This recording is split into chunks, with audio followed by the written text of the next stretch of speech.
UNIS, BINI, at SB19, nagpaabot ng tulong sa mga biktima ng Bagyong Christine.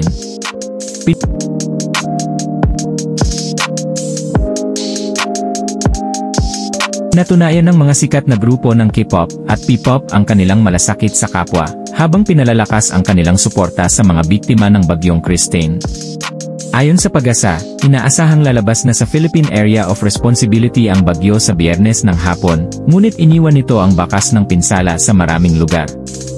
Ipinahayag ng rising K-pop girl group na UNIS ang kanilang dedikasyon sa pagtulong sa mga nasalanta, sa pamamagitan ng isang press conference noong Huwebes, Oktubre 24. Sinabi ng grupo na magdodonate sila ng bahagi ng kita mula sa kanilang UNIS in Curiousland fan concert para sa mga biktima ng bagyo. Ang grupo ay binubuo nina Alicia Parmisano at Jelly Dangka mula sa Pilipinas, Nana at Kotoko mula sa Japan, at Hyunju, Yunha, Seowon, at Yona mula sa South Korea.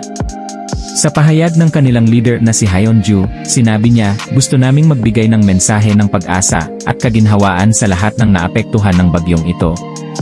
Ang UNIS ay magbibigay ng bahagi ng kita mula sa concert para sa mga nasalanta. Sana ay maging inspirasyon ito para sa kanila at maging tulong upang makabangon muli. Kasabay ng pagbabahagi ng kanilang suporta, sinabi ni Hyunju na sila'y nananalangin para sa kaligtasan ng lahat at umaasang mabilis na makabangon ang bawat isa.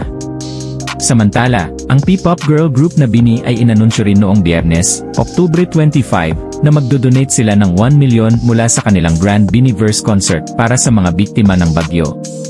Ang leader ng grupo na si Joanna ang naghayag nito sa tulong-tulong hanggang dulo online donation drive, at pinasalamatan ang kanilang fans, na kilala bilang Blooms, sa patuloy na suporta.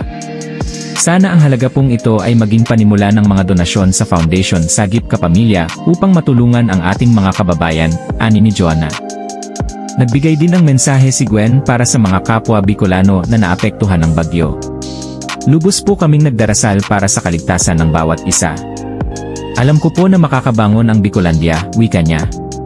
Ang Grand BINIverse concert ay gaganapin mula Nobyembre 16 hanggang 18 sa Araneta Coliseum, kung saan bahagi ng kikitain ay mapupunta sa relief efforts para sa mga biktima ng bagyo. Hindi rin nagpahuli ang SB19, ang kilalang P-pop boy group na maglulunsad ng donation drive para sa mga in-kind donations sa Araneta Coliseum sa darating na Oktubre 26 at 27. Ipinahayag nila sa kanilang social media platforms sa pakikipagtulungan sa kanilang fans na atin ang kanilang pagpapasalamat sa mga magbibigay ng donasyon tulad ng ready-to-eat food, bigas, tubig, sanitary kits, face masks, at alcohol. Magkakatugma ang donation drive sa pagdiriwang ng ika-6 na anibersaryo ng debut ng SB19 sa Araneta Coliseum. Sa kabila ng kasikatan at abalang mga schedule, ipinakita ng UNIS, BINI, at SB19 ang kanilang malasakit at suporta sa mga Pilipinong naapektuhan ng kalamidad. Tunay na inspirasyon ang kanilang pagkakaisa para sa pagtulong sa kapwa, at inaasahan nilang ang kanilang kontribusyon ay magbibigay lakas sa mga nasalanta upang muling makabangon.